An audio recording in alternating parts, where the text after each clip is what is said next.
Hi friends, welcome back to Medium Unlimited. My name is Cyn Lagos. I will be your visual mentor today, exploring Premiere and Adobe Firefly because here on Medium Unlimited, we explore multiple mediums.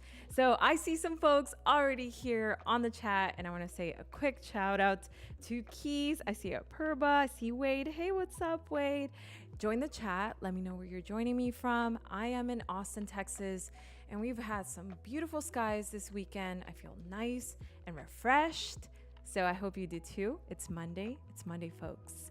So today we're going to be exploring Adobe Premiere and Adobe Firefly. But first, let me introduce myself in case some of you don't know who I am.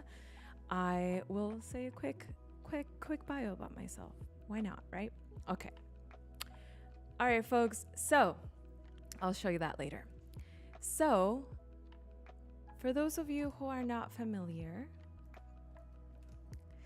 my name is Cyn Lagos. I am a visual creator. I explore graphic design, photography, and film in my own work. And I absolutely love exploring ways to really introduce how I create my own workflows, how I invent new things, and show you how you can do it too.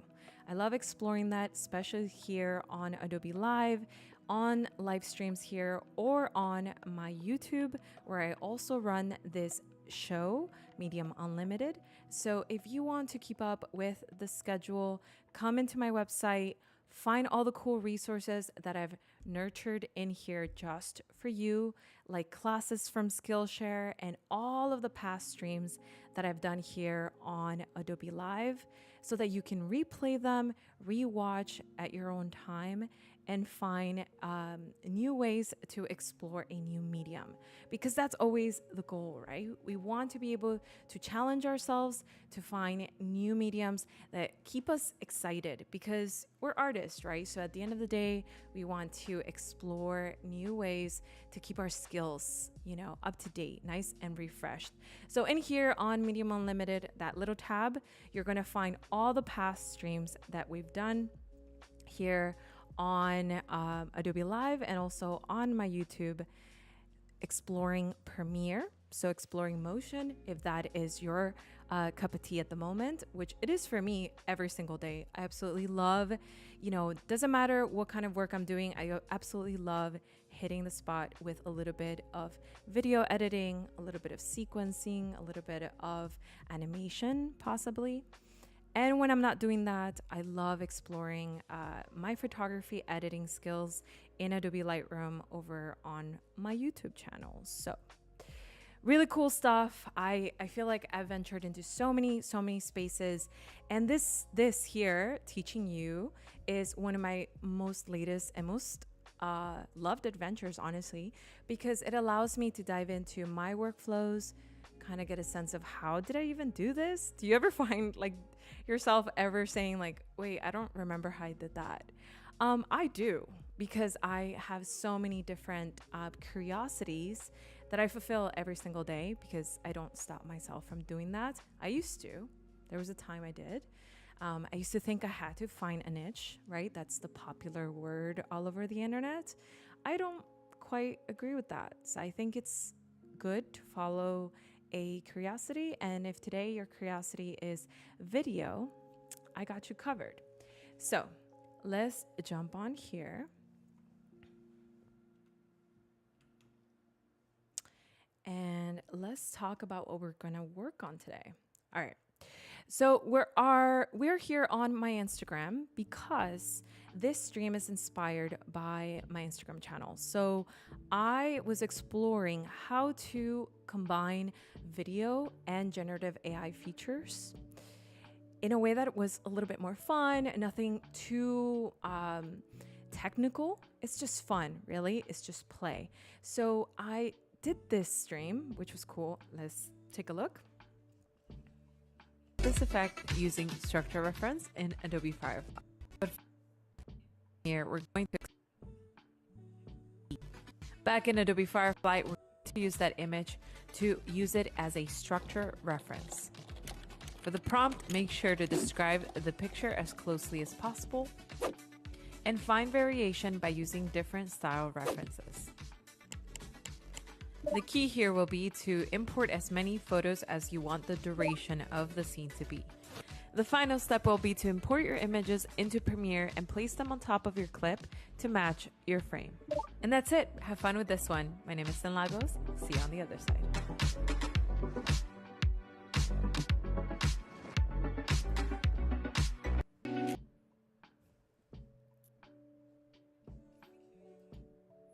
I like that song. It's very hype. It's very hype. All right, so these are the spaces where I love creating bite-sized pieces for you to get inspired and things like this. But how about we expand on that, right? So this is a particular project I did combining Adobe Firefly and Premiere. So we're going to explore that today. I have several clips, so we'll work on this one just as well so you can see it. But we also have other clips which I want you to choose. We can choose whichever one, and we can regenerate something like this for those clips too. So you can get inspired for different situations. All right, so now let's jump over to Premiere. So I'm here in Adobe Premiere, and oh, I see more people here joining us. Nur and Joshua. Hi, Joshua. What's up? So we're here in Adobe Premiere. We're gonna be jumping back and forth from Premiere to Adobe Firefly, okay? So the goal here, I've already created my sequence. I've already opened up my project. And the goal here is gonna be for you to collect clips that are a good candidate for these situations. And what is a good candidate for these situations? You might ask. I'll show you a little bit here. So for example, this is usually my structure whenever I'm exploring Adobe Firefly and Premiere together. I need to have a folder for screenshots. I need to have a folder of clips, video clips that I will be using. So in this case, I've got these two. I'm gonna organize that here. So I've got these two that I recorded with my phone, really nothing crazy. And we brought those in, okay? So I brought that in here. And immediately this is, I don't even remember how I took it. I think I took it with my phone. So if I don't know that, I always go into properties to find out more information about my asset, right? So essentially here we have where is it stored? What kind of file size is it? How big is it? So I can see here it's almost 4K, right? That 3840 by 2160. And we have a frame rate of 60 frames per second. I absolutely love doing a little bit of slow motion for these effects because it just gives it that much more of, I don't know, a cool look to it. So I'm glad that I filmed this at 60 frames per second because that means I can slow it down at 50%. So how do you do that? Let's go here and hit Command R, right? To get the clip speed and duration. Now, you can also right click here and find clip, let's see, speed and duration directly from the menu. I love my shortcuts. You might already know that. So I hit Command R for that one. If you don't have a shortcut, definitely apply it because this one pops up for every possible reason. I love this section, this little dialog box, because I can do a couple things here. Like, for example, I can reverse the speed. I can reduce the speed to 50%, which is what we want. I can see the total duration. I can ripple delete as I make those things smaller if I choose to do it to multiple clips. This is just like I use this dialog box so many times. So definitely add a shortcut to that. So I'm gonna add here in the speed 50%. Now, in the understanding that video is actually made and composed of several images, right? It's really just an illusion. It's an illusion of photography. It just makes complete sense that I'm in this space, to be honest, because photography, I would say, is my strength. So I love that I understand videography via the lens of photography. So videography is just a bunch of different photos smushed together to create that sense of motion. It's just an illusion. So if you understand that, then you understand that if we have enough frames, we can reduce that to 50%. And we do. We have 60 frames per second. So that's the rule there, right? Press OK, which by the way, you can do that with your phone as well. So all of your phones, whether it's an iPhone, an Android, you can do 60 frames per second. So you don't need a fancy camera to achieve this effect. So let's take a look here at what that looks like once we did the slow motion.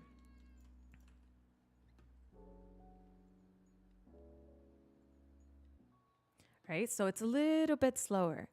And it's so much nicer. It feels a little bit more cinematic. Now, another element I definitely want to do here is before we do our first step, which is going to be to take a screenshot, which we will take over to Adobe Firefly, we want that screenshot to be as closely to what we want as our final visual. What that means is that we want at least to do the color correction beforehand. In past workflows, I would opt out of the color correction before the screenshot. But in this one, I found that it was better to have it. So you'll see why in a little bit. All right, so a quick color correction here. We're going to jump into our Lumetri Color. And in our Lumetri colors, depending on what you're shooting with, you can choose different LUTs, right? So these LUTs are made specifically for your camera. If you're using a phone, you don't need to do this. So I'm just gonna skip it for now, just so that you can see that workflow as well. So oftentimes I like to jump into the white balance just to get a correction there. And just by grabbing that eyedropper, I get that done in a swift, right? Really quickly. You can also hit auto here and get a sense of where it arrives and then start correcting from there. But you can see all of these things got done before I even touched them. So that's pretty wonderful because I think this area is very technical. So it's not quite the stylistic part of color editing. So I'm okay with doing a quick auto and getting a little help there. So let's go into the creative side.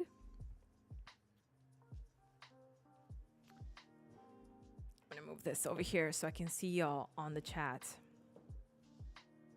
So let's go into the creative side here and start playing with some of these more robust areas. And I loved using the curve tool. I think the curve tool is super fun. It really mimics a lot of the functions that I use in Adobe Lightroom. So to me, this is very familiar. It was a little bit confusing at first when I read hue versus saturation. I was like, what is hue versus saturation? Like, what are they going to pick a fight? What's happening here? So hue is being, the saturation of the hue is being determined in this dialog box. And so that's how you have to read it. The hue is being determined in this dialog box and so on. So read it kind of backwards and maybe that helps you out. But this by just dragging it up and down is determining how much saturation I add. I want more, I go up. If I want less, I go down. And that's a quick and easy way to understand this. Of course, it can get far more complex if you start choosing individual colors. For example, if I choose, let me see here. Let's choose an individual color for hue versus hue, which means I am targeting the hue. And when I select that yellow, which is not completely illuminated, I'll say that yellow has like a gradient going on. So it might not be affected entirely, but you can see here it chooses those areas, right? And so when I modify those areas, then you can see the color changing there. And like I said, my backdrop in this case is not a great candidate for this because it's not completely illuminated. I chose to leave it like that because sometimes I like that vignette. I think it's kind of cool. So I left it that way. But you can see how it targets that area, right? Of course, reds can exist in your skin, so be careful of any warm color and how it affects the skin tonality.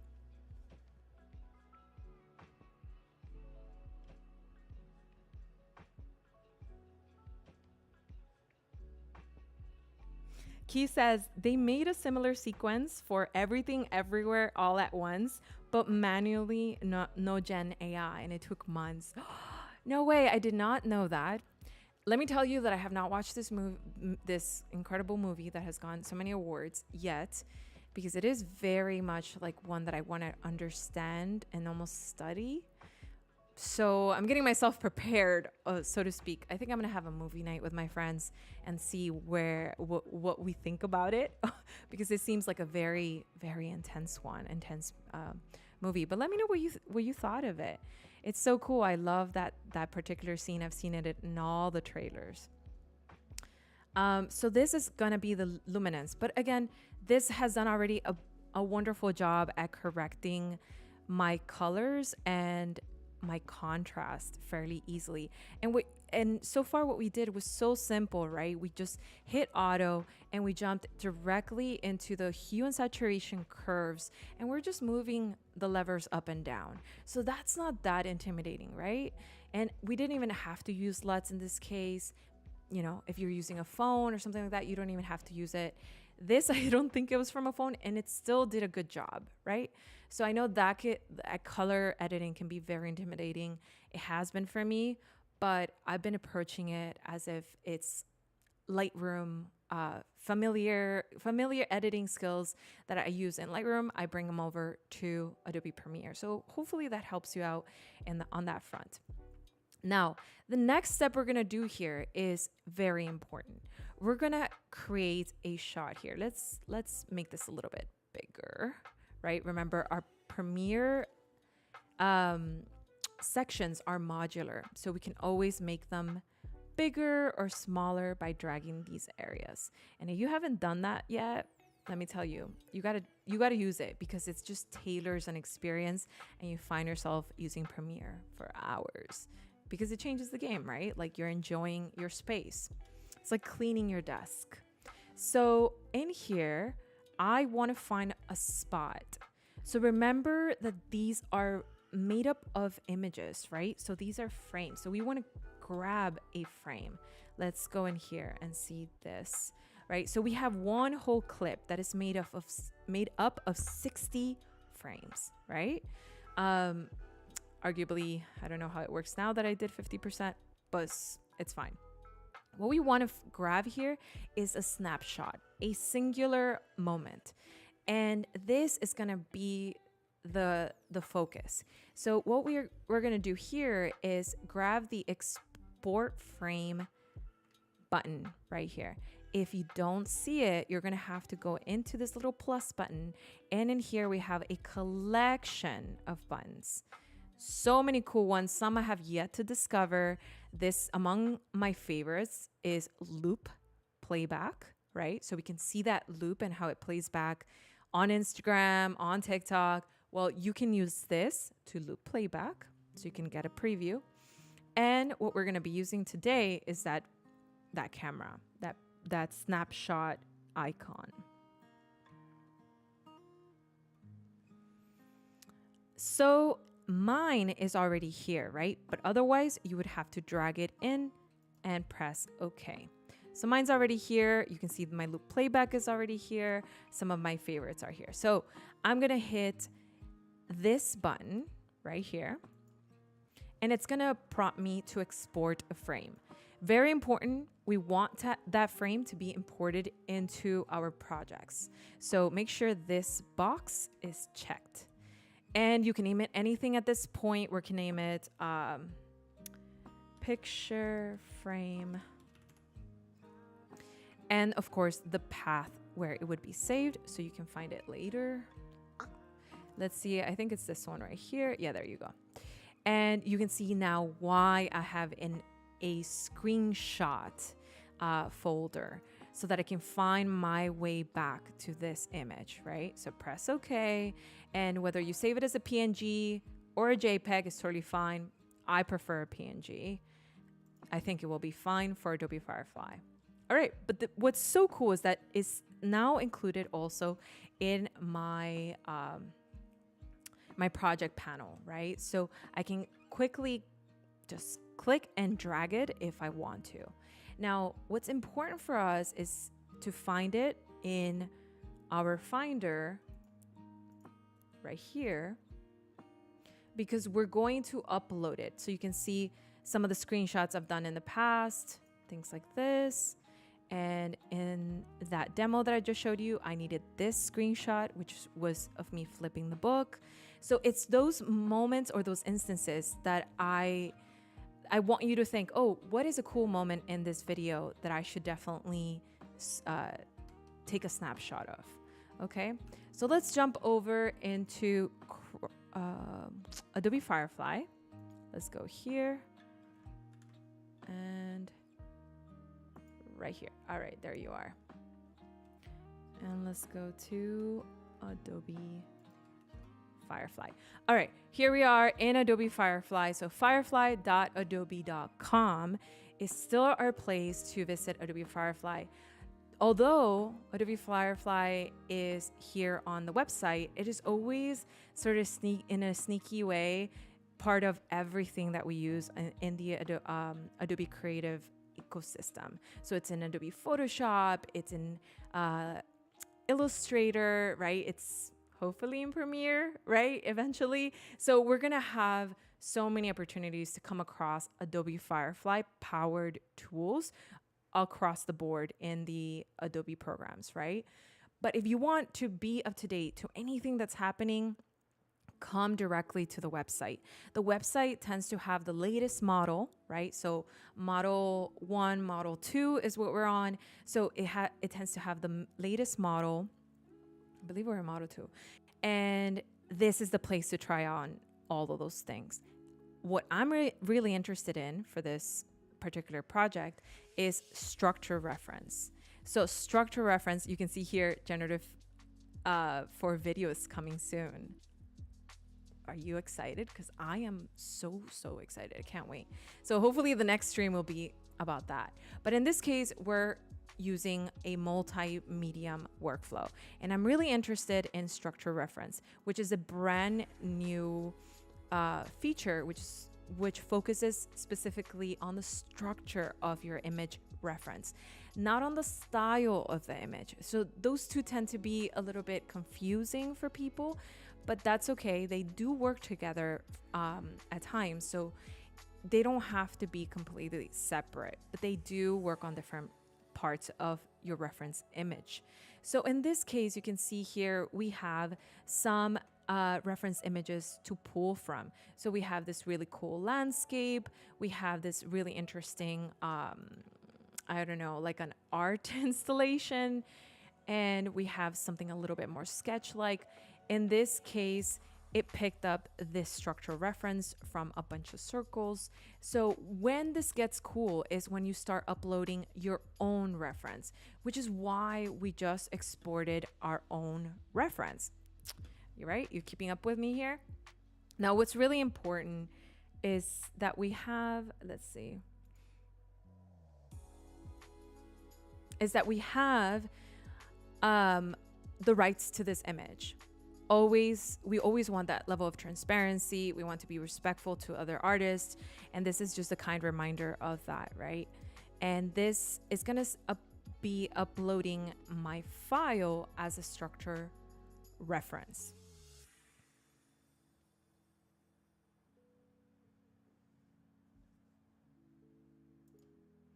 All right, looking good so far. So as I have this here in my experimentation, I found that you can add a prompt that is completely separate from what your image looks like. And sure enough, it will still grab the structure of your image. So it can be slightly weird in that result. But for what we're attempting to do here, what the prompt needs to be defining almost like an exact description of your image. So I did something like this. Let's see what we did here. So I describe here a Latin woman. Let's describe me in this image specifically, holding a camera, taking a picture, maybe winking, a Latin woman holding a camera, taking a picture, winking.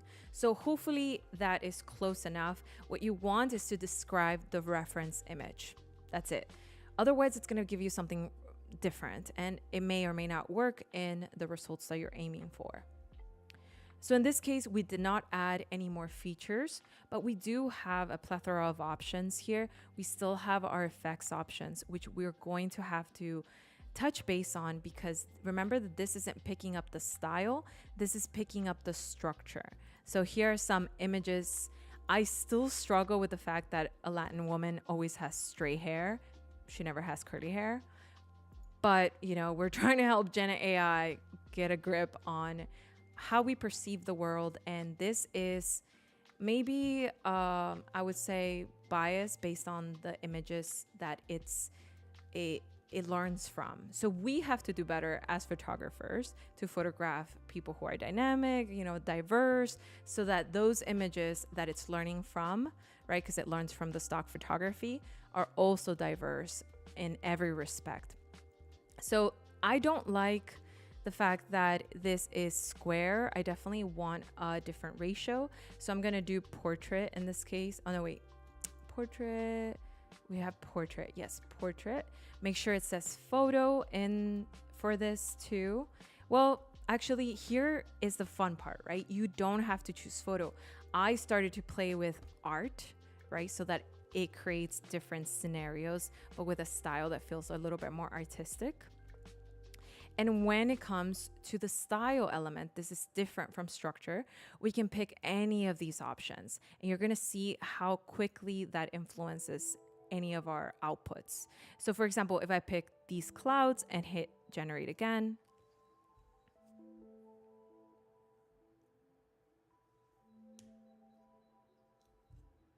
so Key says that it was a great film, a bit unusual side compared to others for sure. I love that, that's so cool. That's why I have it on my list of films that I gotta watch with intention. So you can see here how it picked up that style, but we have the structure, and I like to call it also the composition, right? So it's the composition of the image itself. So for example, if I had, let me open this up right here.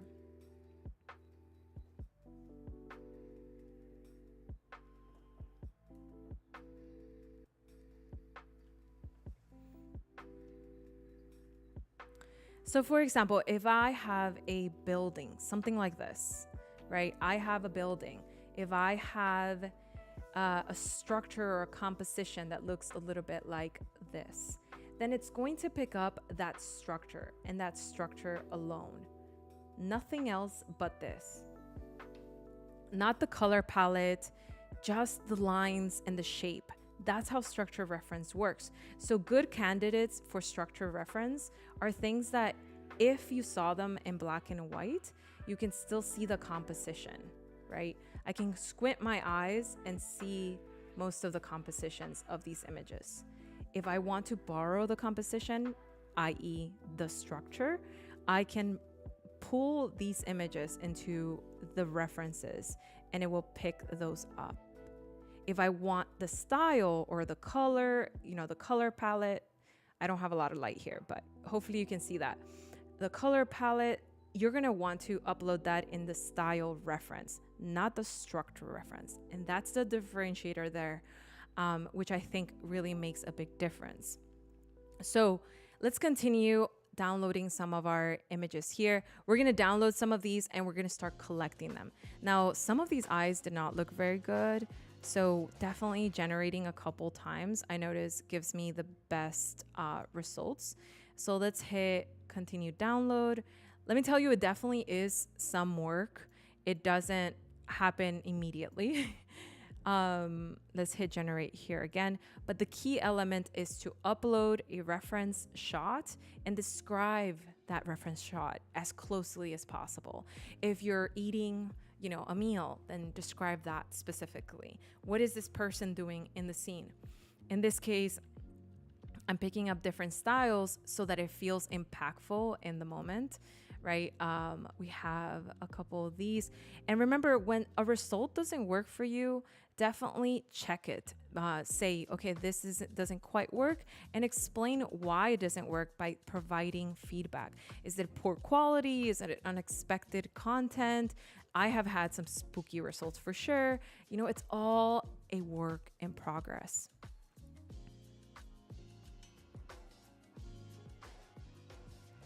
Okay, so I have definitely left my my feedback in the past, and I've seen it replenish into new models that it feels quite amazing when you realize maybe you had a little bit of a say in how this developed.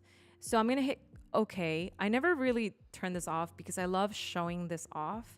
Um, it is telling me that it has content credentials embedded into this image, which is absolutely perfect. I think a lot of the debates and conversations I have out there in the world about about AI is hard to have, you know, because everyone has such a sphere about AI. They have such a, I don't know, like this specific doomsday narrative about AI. And I understand it is definitely a big shift in our industry. And in that, I want to know that in that journey, I'm being as closely ethical as I can. As a photographer, you often think about that. So why wouldn't I think about that here? So I love that I have content credentials. That makes me feel better. And I think there's so many elements about Adobe Firefly that make me feel like, okay, I can do this here. And for an entire year, I've been introducing Gen AI in different parts of my projects for my clients, for myself, for my own self branding. And it's been so much fun to navigate that and understand how many different ways Adobe is creating initiatives to protect the artist, because otherwise I wouldn't be here talking to you about AI. It's like I said, photography is my strength. And not only that, I say that with my whole heart and soul. It's the place where I discovered more of myself as an artist. I wouldn't trade it for the world. And I only introduce these AI elements because they seem completely fair to introduce AI ingredients to really find a new way to express myself. I think that's so awesome. And look at this. This is so cool. I absolutely love this last one. Came out so awesome. So I can browse so many different styles in this gallery. Some of these are cool because they have different art mediums, so something more 3D, something more digital. And then we have things that are like watercolors, which can give us completely different results. So if you ever just want to upload an image, right? You have a self-portrait and you want to bring that over to, look at these are amazing. If you want to bring that over and give it just a little bit of an oomph, you know, I don't know what else to call it, but a really cool, like a remix, then bring it over here and you'll find that the structure reference can keep that composition and you can make your own avatar almost in this one. I love that one. That one came out so cool. Let's try maybe this very painterly like reference while I read the chat. All my colleagues. Okay. Do you remember when people would do these like, I don't know if people still do this, but one of my first projects at my internship was to illustrate all of my coworkers. And I, you know, somebody had a mustache. I had to illustrate that. This is a really easy way to do that. And not to say that, you know, an illustrator can't do that, of course. But for me, illustration is not my strength. So this is a cool way to introduce that structure, like however my coworker wants to pose and bring it in and do something cool like this. Look at this style. This came out awesome. Now I'm blonde. Hey, but this has curly hair. Not too shabby. All right, so we've got those three. I think we got 4 so far. I'm going to jump into the next step because this flies by, folks. I want to spend like 3 hours with you, but I get it. I get it. There's so many cool streams on Adobe Live. I get it. So let's jump on here onto, let me just grab some of these that I downloaded real quick. And Let's see, where'd you go? Where'd you go? My downloads.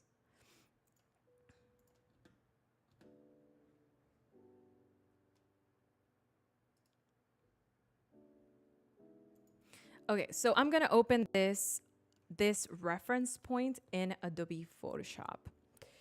A quick announcement here. If you haven't already, I run this Medium Unlimited stream over on my YouTube channel, Cyn Lagos. Cyn Lagos across the board. I got lucky like that. If you haven't subscribed already, definitely subscribe because I'm going to be doing a very interesting series.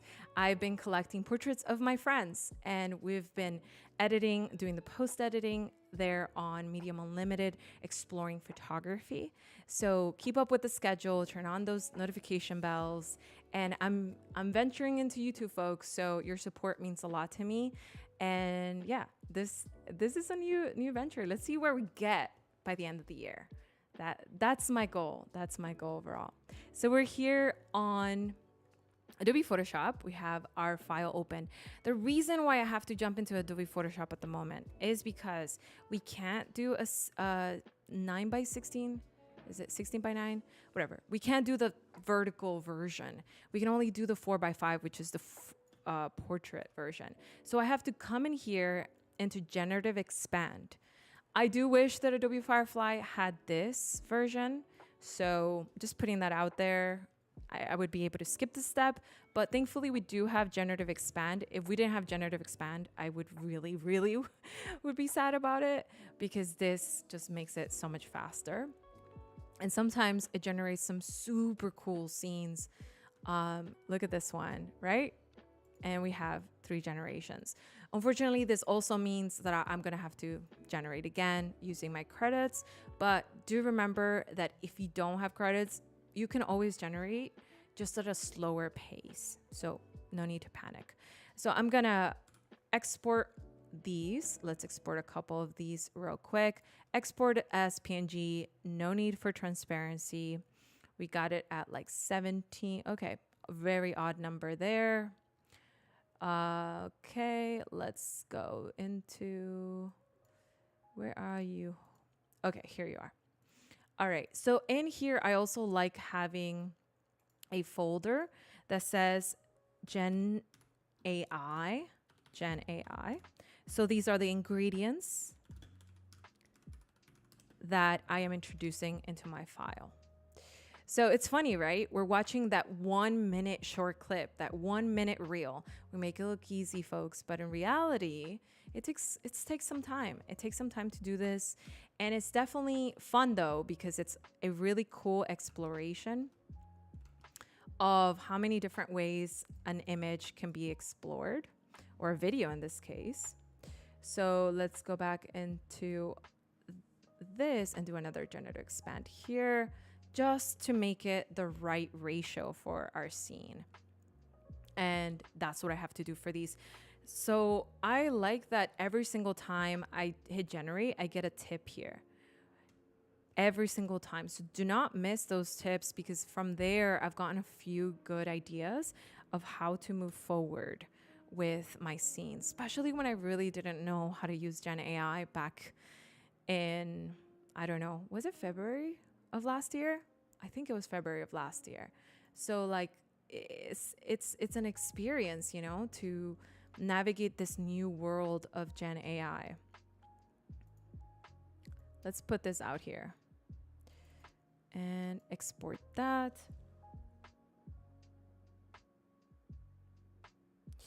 Key says other ratios I hear are coming soon. I hope so. I hope you're right about that. I really do, because I am all about working smarter, not harder. Although I used to believe that you had to work harder, not smarter, but that's not always true. So we're expanding all of these.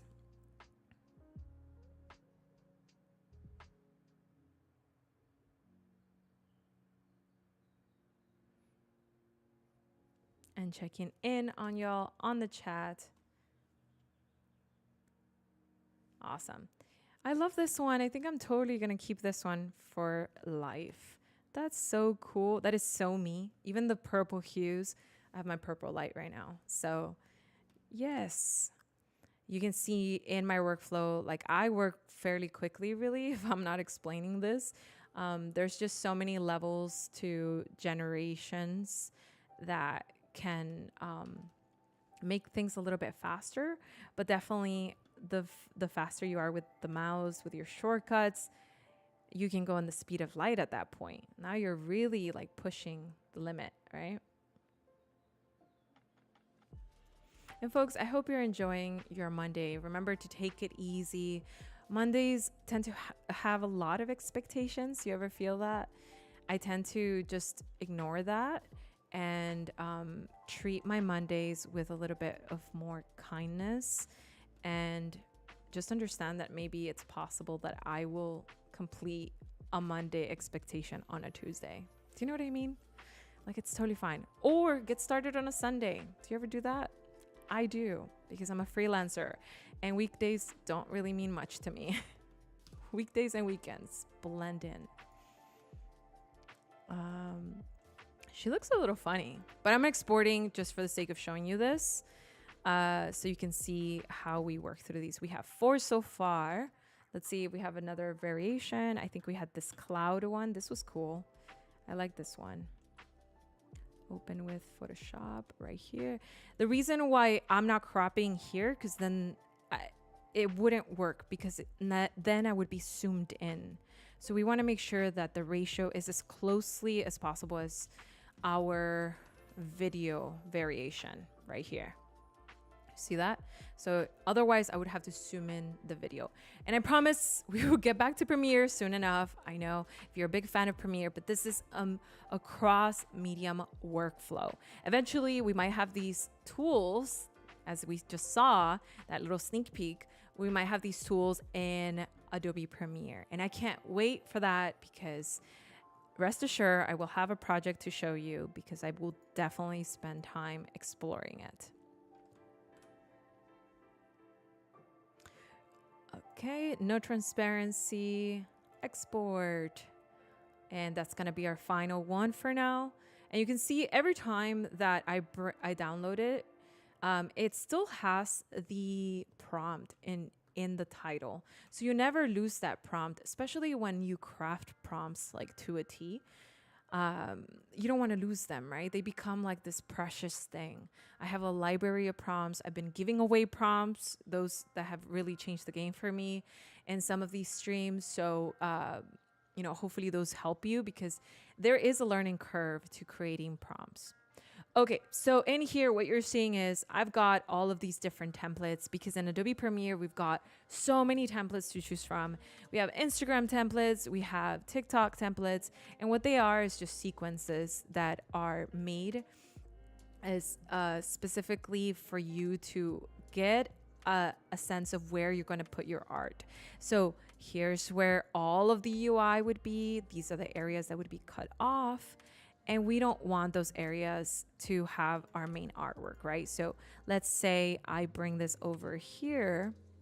Let's add a track and put that scene in here. This says, replace this layer with your content.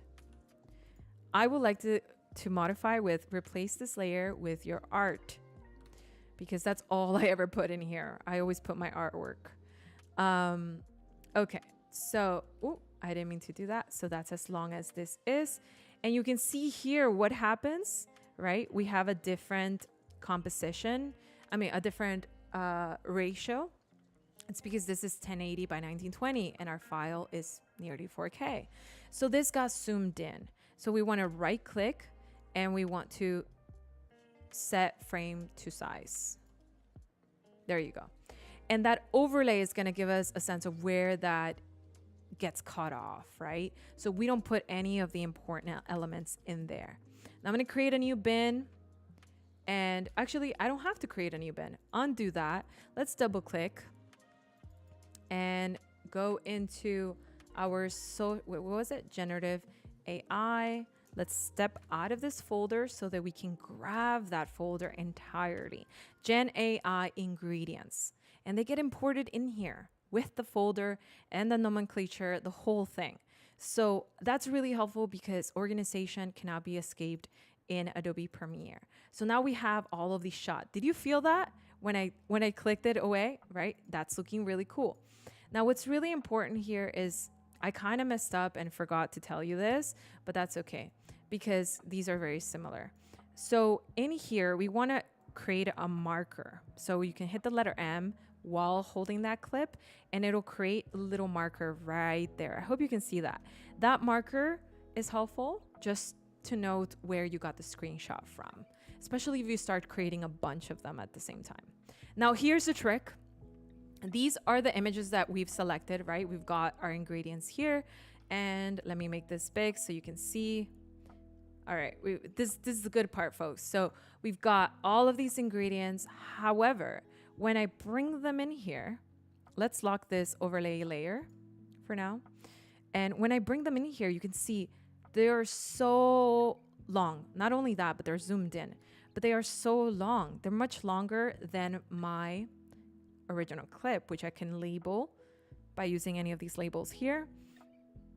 Let's label it blue so you can see what I'm talking about. All right. Oop. I'm just hitting Command plus there so that you can see better. All right. So you can see here that they're way longer. It's just not going to do the trick. In reality, I want it to happen super fast. Why is that? Because let's hit that Command R again. My favorite dialog box, clip, speed, and duration. That's because this is a whole 5 seconds long. That is too long.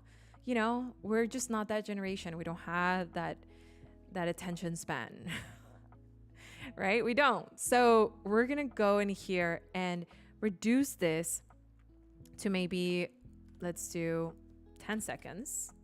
I mean, I think this is the seconds, whatever, 10 milliseconds. I don't know. So you can see how that reduces the track completely. Oh no, but am I going to have to do that now to all of these? No. There are two ways to fix that. We can hit Command R and do those 10 seconds, right? Let's do 10 seconds here. Remove that 5. All right. And hit Ripple, Edit, Delete, right? That whole thing. Hopefully it's going to work because let's try it and press OK. All right. Do you see what happened there? It pulled them all back. So ideally you want these selected and you want all the other frames locked. So it pulls them all back together. But yeah, you can do that, right? Another thing I love doing instead of doing that is in my project panel, I can define the length. I can already define the length directly from here. So it's telling me it's about 4 and 29. I just want it to be 10 seconds or milliseconds. If y'all know in the chat what that is, I don't know entirely, but yes, I think this is hours, minutes, milliseconds. I don't know, seconds, whatever. So just that duration right there.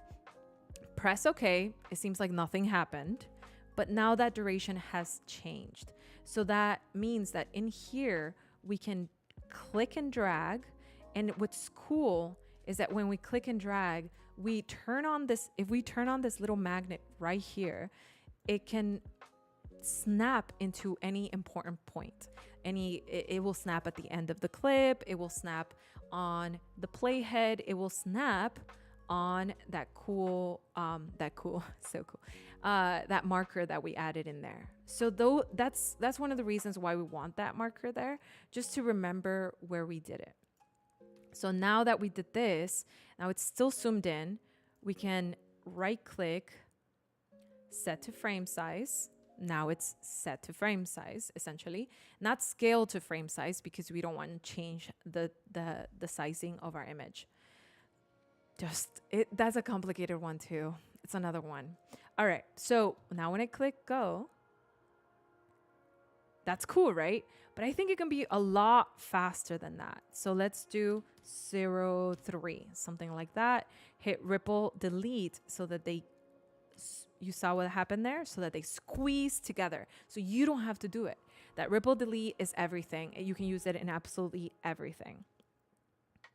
Okay, so Wade says it's hours, minutes, seconds, frames, or all right, cool. See, I'm learning here with y'all too.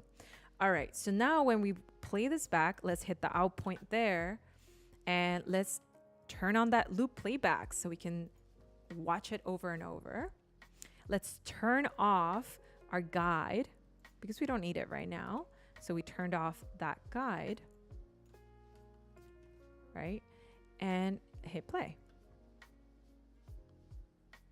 You want it to hit right at the spot that you're like, okay, that's the moment of action.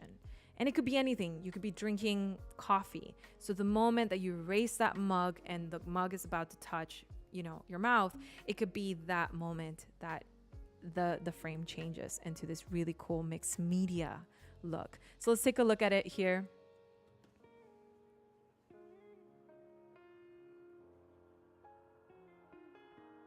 And it loops right back. So cool. I absolutely love that. And you can do this with any scene. You want to have some static, I'm gonna say no movement with your camera to make this even better. You can move, but the camera movement can be a little bit trickier to do. But all in all, this works by manipulating those individual frames, right? Those independent frames that help create this illusion. And let's do a playback of our final work so you can see another variation here.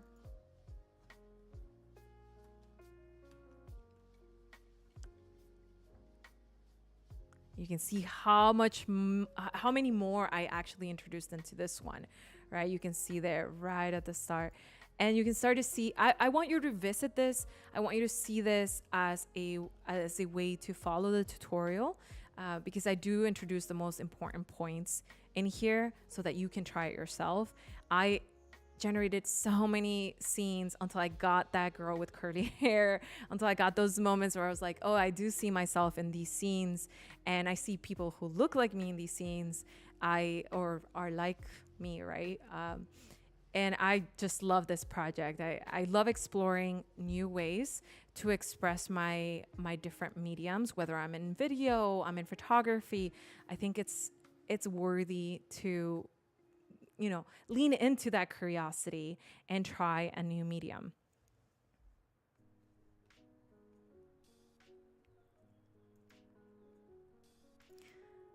So folks, with that, I want you to lastly explore this section of my website here on Medium Unlimited so you can keep up with the schedule for these streams here on Motion Mondays on Adobe Live, but also for my streams over on YouTube where we explore design and photography, which is another two mediums that I absolutely adore, and they always come into the mix, right? So we've been able to explore how to unleash colors and emotion in Lightroom, exploring different ways to achieve these color palettes that are dreamlike, and also doing different photography editing skills that have always been part of my tool belt. And you know, a lot of things change. Things are always changing. So I'm always keeping up with the latest technology. So hopefully when Premiere gets any new technology, we're gonna be here exploring any of them at any given time.